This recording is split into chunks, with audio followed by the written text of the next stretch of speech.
Қайырлы күн. Бұл Дана Нұржігіттің My Prime Time YouTube арнасы. Жазылып қоюды ұмытпаңыздар. Бүгінгі менің тақырыбым әр адамға керекті тақырып, бірақ біз көп жағдайда ұмыт қалдырамыз осы мәселені. Сақтансаң, сақтайды деген қазақтың әдемі сөзі бар.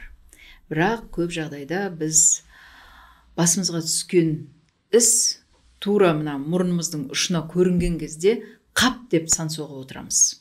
Сақтандыру тақырыбы. Бұл тақырыпты талқылау үшін мен студияға Халық Лайф компаниясының басқарушы директоры, белгілі қаржыгер Әсел Жарасқалиқызын шақырып отырмын. Қош келдіңіз, Әсел ханым. Және Шыңғыс Мұқан мазмұндама жобасының авторы, негізін қалаушы, Кофебук желісінің негізін қалаушы, Гарвардтың түлегі. Қымбатты қонақтар, қайырлы күн. Қайырлы күн. Сонымен сақтандыру. Жаңа ғана айтып кеттім, біз көп жағдайда басқа іс түскен кезде ғана осы тақырыпты қозғаймыз.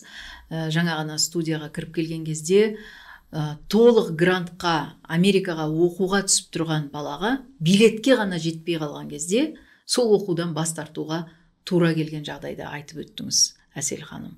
Мұндай кейстер сізде көп, әрине. Енді сақтандыруды біз көп жылдан бері естіп жүрміз. Ол кезден бері бізде сана өзгерді ме? Сақтандыру керек, бұл керек өнім екен ғой деген ой пайда болды ма біздің қоғамда? Өмірді сақтандыру қаржылық сауаттылықтың бір басым бөлігі деп айта аламын. Жалпы біздің статистиканы қарайтын болсақ, Қазақстан елінің Батыс Еуропа немесе Америка халықтарына қарағанда әрине едәуір төменбіз. Яғни бүгінде Қазақстан халқында 1%-ға дейін тіптен адамдар өз өмірін сақтандырмаған. 1%-ымыз да жоқ әлі. Ал егер басқа дамыған елдерді қарасақ, Батыс Еуропа мемлекеттерінде жоқ дегенде 75-85% халық өзінің өмірін жауапкершілік түрде сақтандырылған. Сондықтан біздің істейтін жұмысымыз да халыққа жеткізетін ақпаратымыз да өте көп. Барлығы уақыттың еншісінде деп ойлаймын. Халық біздің өзінің өмірдің құндылығын түсіне бастаған кезден бастап, олардың қаржылық сауаттылығы арттырып, жалпы өмірді сақтандыру дегеніміз кез келген отбасының ақшалық, қаржылық капиталын қорғау деп есептеледі. Соны біздің қазақ халқы түсінсе, сол кезден бастап айлық ақшасын жинап, өмірлік осындай керек өзіне бағдарламаларын алады деген ойдамын. Әр нәрсені өзіңнен баста дейді ғой. Шыңғыс мырза, сізде бар ма ондай сақтандыру пакеті? Сақтандыру пакеті менде бар. Мынау шетелге шыққан кезде виза аласыз ғой, шетелге. Олардың талабы, шет елдердің талабы міндетті түрде сізде сақтандыру болу керек. Себебі сол елге барған кезде әртүрлі жағдай болуы мүмкін. Ешкім алдыңда не күтіп тұрған ешкім айта алмайды. Сондай кезде шетелге масыл болмас үшін, шетелдің қолына қарап қалмасы үшін міндетті түрде сақтандыруды талап етеді. Ал шетелге шықпай осы елде отырып пакет жасаған оқиғаңыз бар ма? Басыңыздан өтті ме осы? Дәл Қазақстанда жүріп мен өзімді, өмірімді, денсаулығымды сақтандырмаппын. Міндетті сақтандыру деген бар, ол барлығымызға міндетті. Ал міндетті емес сақтандыру деген менде жоқ екен. Енді Әсел ханым айтып отырған соң кәдімгідей ойланып қалдым мен. Мен жасадым. Менде бар ондай пакет. Жалпы қазақ халқына жеткізгім келетіні ол жалпы сақтандыру мен өмірдің сақтандыруын айырмашылығын білмеуінде. Жалпы сақтандыру деген кезде көбіне адамдар ойлайды, мен машинамды сақтандыру, үйімді сақтандыру деп. Жалпы сақтандыру құралдарын қосалқы, яғни қосымша ет алған кезде саған қоспа береді, сол сияқты банктың өнімдерін алған кезде, сөйтіп берген кезден бастап біз алып үйрендік. Бірақ уақыты біткен кезде өзіміз міндеттелмеген жағдайда өзіміз жүгіріп барып оны сақтандырмаймыз. Мысал айтайын, егер біздің өзіміздің автокөлігіміз болса, егер оның сақтандыру полисі уақытынан өтіп кеткен жағдайда, біз екінші күні ол машинаға отырмаймыз. Неге десеңіз, біз қазір шығамыз, кез келген уақытта бізді полиция қызметкері ұстауы мүмкін, тоқтатады, машинаңның мына сақтандыру полисі жоқ деп. Ал біз күнде өзіміздің өміріміз ауызбен айтқан кезде, біздің өзіміз теңсіз өміріміз, біздің өміріміз қымбат деп айтамыз да, ал іс-әрекетімізде ол дүниелер жоқ. Сондықтан өмірді сақтандыруды насихаттай отырып, біздің қазақ халқына қаржылық сауаттылық тұрғыда жеткізгіміз келеді. Жаңа айтып отырмын ғой, басқа түскенде ғана білесің деп. Осы жаздың соңында Астанада бұршақ жауды. Сол кезде көптің көлігі әлгі бұршақ тесіп жіберген ғой, шатырына дейін, тіпті әйнектерін шағып жіберген. Сол кезде сақтандырудың осы түрі де керек екен деді. Табиғи апаттардан, жер сілкінісінен де сақтандыру керек екен деген әңгімелер қазір кейде шығып жатады. Енді сіздің кішкене өкінішке орай Алматы қаласында да жер сілкінісі болған кезде барлық азаматтар қойындағы баласын алып, жан жақын адамын алып қаша кетті. Жер үйге жүгірді, қаланың сыртына жүгірді. Бірақ мен сізге екінші күні келіп барлығы өмірлерін немесе жылжымайтын мүлікті сақтандырды деп айта алмаймын. Неге десеңіз, статистика бойынша бізде сақтандыру құралы жалпы менің қорғанысым, менің барлық капитал активімнің сақтаушысы деп қаралмаған жалпы біздің елімізде, халқымызда. Сондықтан мысалға бізде бір рет Алла тағала міне жер сілкінісі болып жатыр, жаңағы табиғи неше түрлі апаттар болып жатыр. Соның барлығын көре тұра, ести тұра, біле тұра, одан кейін біз іс-әрекетке баруымыз керек. Яғни өмірімізді сақтандыруымыз керек. Қандай да болмасын, жаңа машина көлігі бөлімді болса, осы дүниелерді қосып сақтандыру полистарын басқа алу керек. Жалпы біз басқа түскен кезде оны елейміз де, уақыт өте оны ұмытып кетеміз. Жаңа айтады ғой, темірді қызған кезде соқ деп. Сол кезде кеше өмірің мықты маңызды болып тұрады, екінші күні күйбең тірліктің ортасында ол нәрселер қалып қояды. Сондықтан жалпы қаржылық сауаттылық дегеніміз біздің Халық Лайф компанияның өмірді сақтандыру бағдарламаларының барлығы кез келген жанұяға мүмкін бағдарламалар. Ол әр азамат өзінің ыңғайына қарай, өзінің табыс көзіне қарай, бүгіндегі қаржылық ахуалына қарай қаржылық соманы белгілей отырып, өзінің барлық капиталын, үйіндегі нан табарын сақтандыра алады. Ковид кезінде көп деген бізде үлкен сомаға, орташа есеппен сома алған, ипотека алған азаматтар өліп кетті. Мал табарлар. Жұмыста жүрген кезде тағы басқа әртүрлі дүниелер. Енді бұл жерде ол кісілер дүниеден озған кезде кейбір өнімдерінде, жаңа банктың өнімдері алған кезде өмірді сақтандыру полистары уақытылы создырылмаған. Яғни адам нан табар өмірден өтіп кетті, ал қолындағы полис жарамсыз. Мысалға, егер өмірді азамат сақтандырса, қандай да болмасын кенеттен жағдай болған кезде жаңағы өмірді сақтандыру полисі ол өзінің қызметін атқарады. Бұлдың өмір сақтандыру бағдарламалардың түрлері бар. Мысалға, бізде балам деген бағдарлама бар. Енді алысқа бармайық, қазір бала жайында айтатын болсақ, балам деген керемет бізде бағдарлама бар. 3000 теңге тұрады. Бір минут. Осы жерден өте мұқият тыңдаңыздар. Менің көрермендерім қазір бұл сақтандыру қол жетімді ме екен?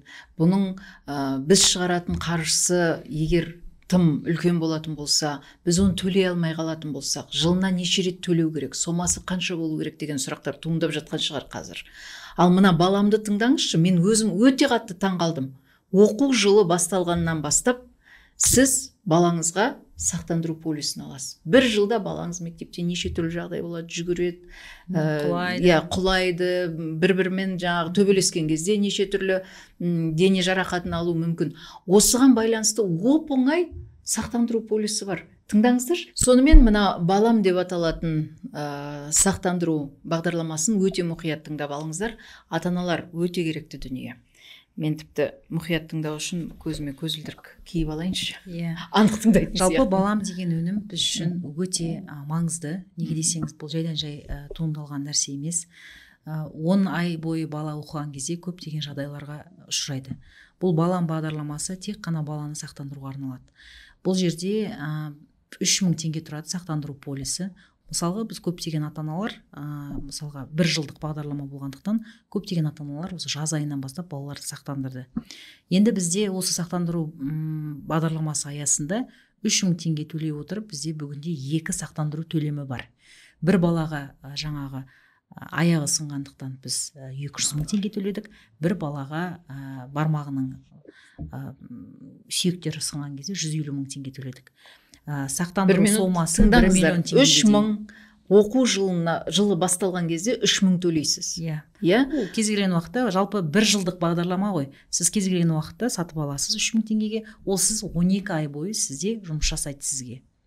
3000 оқу жылы басталған кезде балаңыз сол оқып жүріп жарақат алса, ертең сіз мемлекеттік емханаға емес, егер ол жерде көмектеспесе, әрине, сіз ақылы түрде дәл сол кезде ақшаңыз болмай тұрса да, бірақ сақтандыру полисі болса, баяғы төлеген 3000-ыңыз, сол 200 мыңға, 150 мыңға ем ала аласыз. Қандай тиімді? Мысалға, былтыр жылдың басында менің 1-ші сыныпта оқитын балам қолын сындырған болатын. Біз бардық, жаңағы стандартты түрде мемлекет тарапынан салынатын гипс, тегін салынатын гипс, ол өте қатты, жаңа бұрынғы гипстар ғой. Ал егер сіз француздық гипс жұмсақ, балаға ыңғайлы гипс салады десеңіз, ол ақылы. Мысалға, осындай жағдайда осы балам бағдарламасы сіздерге жұмыс жасайды. Жалпы балам бағдарламасы 12 айға арналған 3000 теңге төлемі ата-ана тарапынан төлем сомасы 1 миллион теңгеге дейін. Яғни бала осы жалпы жаңадан бала мектепке келген кезде жаңа кеңістік қой, үйренбеген кеңістік, балалар құлайды, жүгіреді, бір-бірін итереді деген сияқты, төбелеседі, тағы да басқа дүниелер болуы мүмкін. Мектеп аясында, далада, есік алдында, білмеймін, ол кез келген жерде болуы мүмкін.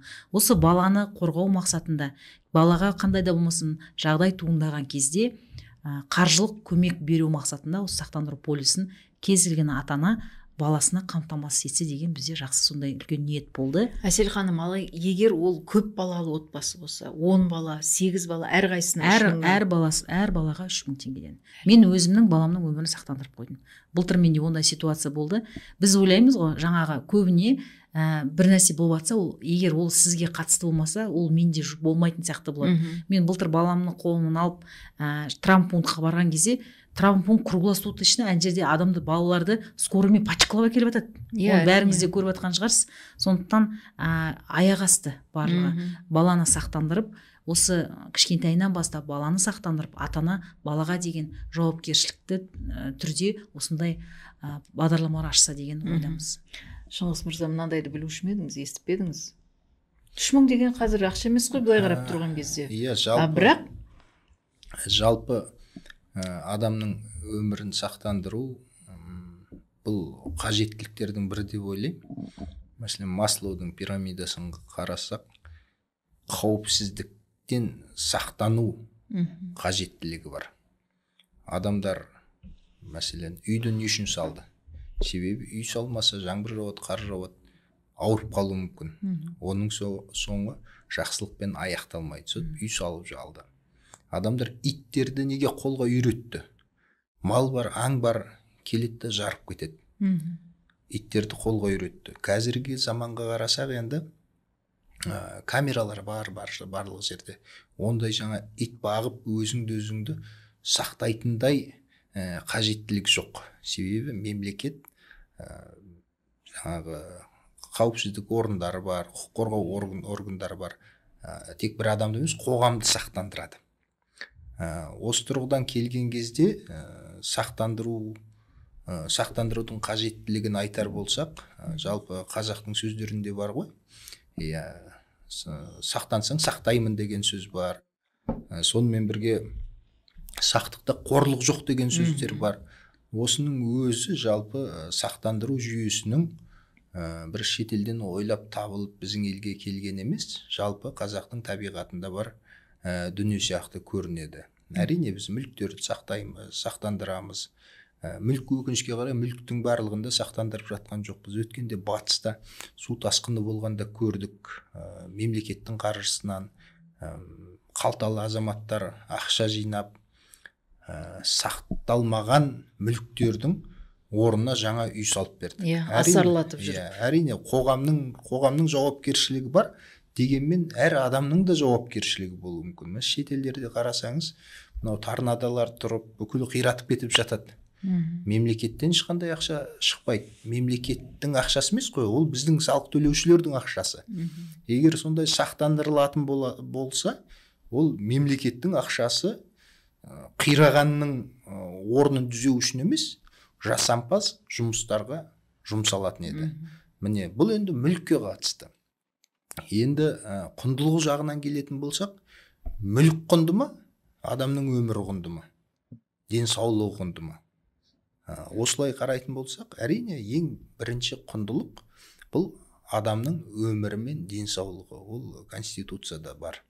Сондықтан осы құнды нәрсемізді сақтандырып, енді жақсы айтпай, жаман айтпай, жақсы жоқ дейді. Сондықтан сақтандырып отыру мәдениетін насихаттауымыз керек. Бұл қоғамға қажет, әрбір адамға қажет деп ойлаймын. Шыңғыс мырзаның сөзін тыңдап отырып, жаңа миығымнан күліп отырған себебім, 90-шы жылдары телевизияға техника енді келіп жатқан кезде бәрі таңсық еді ғой, бәрі қымбат. Сол кезде есімде операторлар іссапарға шыққан кезде Sony камерасын $1000 сақтандырады да, журналистің өмірін $100 сақтандырады. Қараңыз, техниканың қымбаттығы соншалық, құндылығы соншалық адам өмірінен өте жоғары бағаланатын.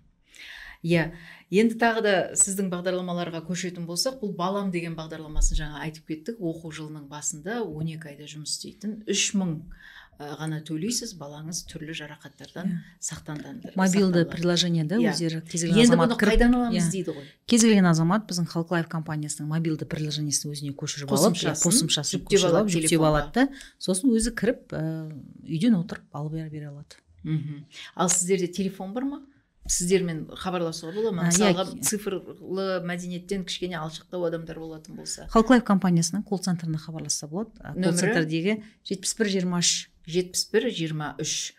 Бұл Халық Лайф компаниясының колл орталығының телефоны. Тағы бір бағдарлама бар. Бұның атауы қазына екен. Бұл қандай бағдарлама? Жалпы енді мен өзім қаржыгер ретінде халыққа әр уақыт айтам, кез келген азаматтың активті қоржыны, қаржылық қоржыны жан-жақты болу керек. Сол жан-жақтылықта бізде көбіне біз Қазақстан елінде активті жан-жақтылықты біріншіден жылжымайтын мүлік арқылы көреміз, екінші банктегі депозит арқылы көреміз, салым арқылы.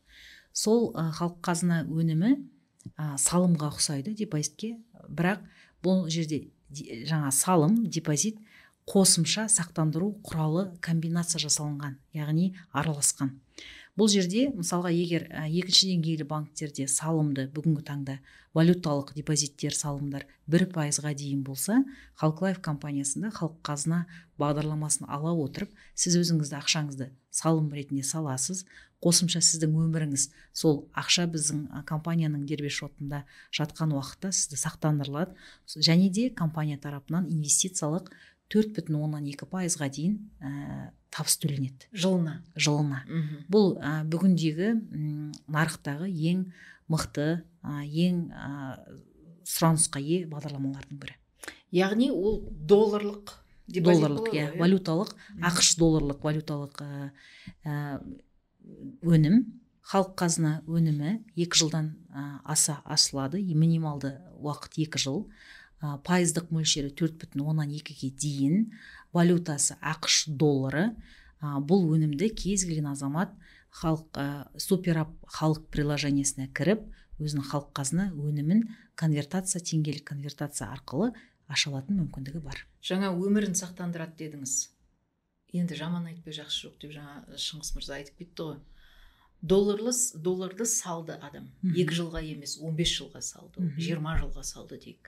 Сол уақыт аралығында ол адам оқыста қайтыс болды, ауырып қайтыс болды, түрлі жағдайлар болып қайтыс болды.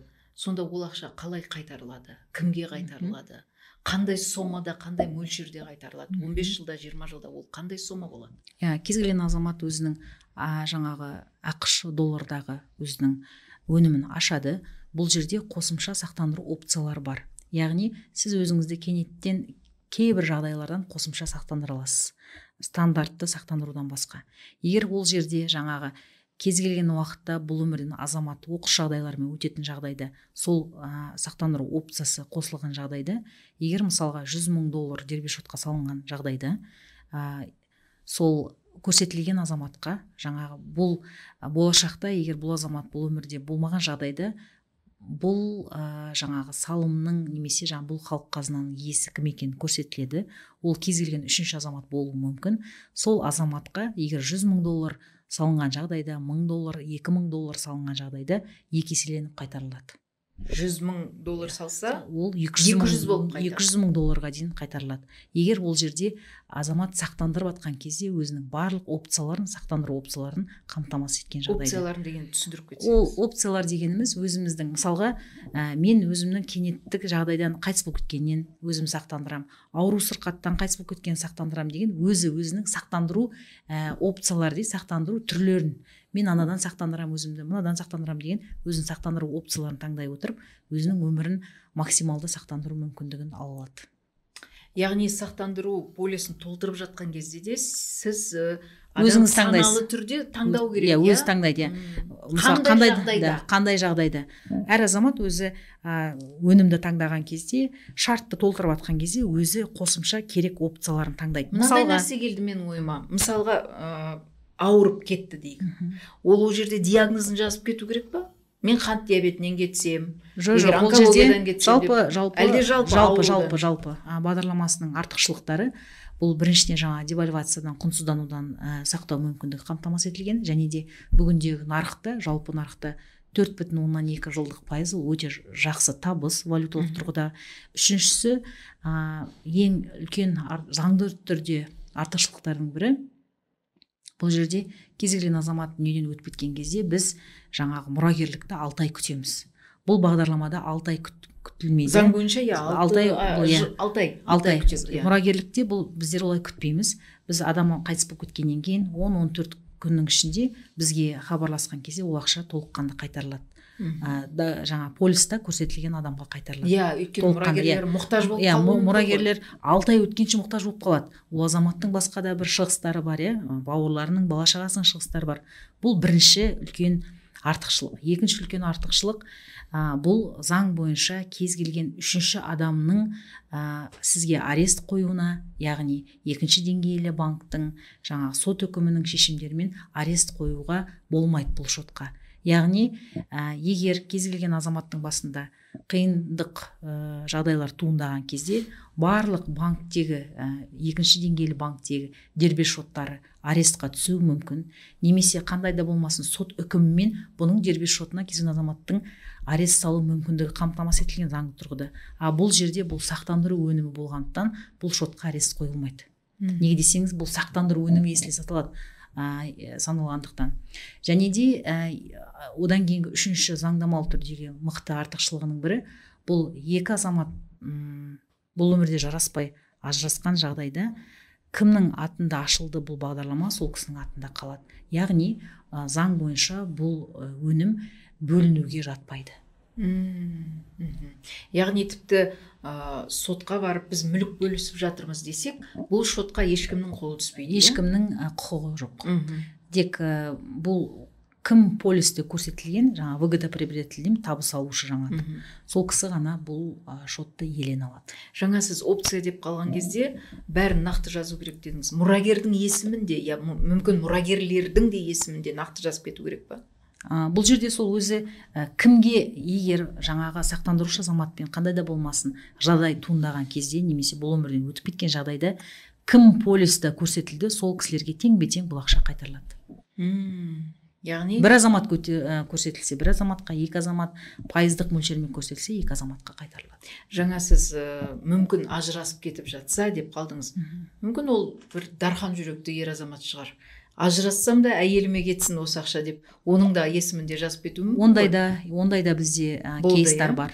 Әлі де бар, болады деп те ойлаймын. Неге десеңіз, жалпы мына ақуалды азаматтар, саналы, білімді азаматтар қазір өздерінің дербес шоттарында ақшаны жалпы активтік құралдарының барлығын жан-жақты заңды тұрғыда, қаржылық тұрғыда сақтандыру мақсатында осындай өнімдерді жиі қолданады.